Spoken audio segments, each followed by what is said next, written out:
পদ্মপুকুর সংস্কার করতে গিয়ে উদ্ধার হলো এক বিষ্ণু মূর্তি। ঘটনায় চাঞ্চল্য পূর্ব বর্ধমান জেলার মেমারির 2 নম্বর ব্লকের অন্তর্গত সাতগাছিয়াতে।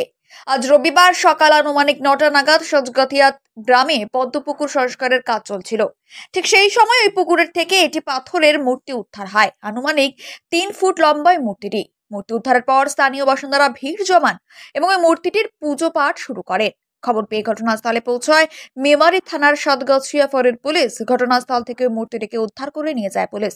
তবে স্থানীয়দের দাবি ওই মূর্তিটিকে পুনরায় তাদের কাছে ফিরিয়ে দেওয়া হোক।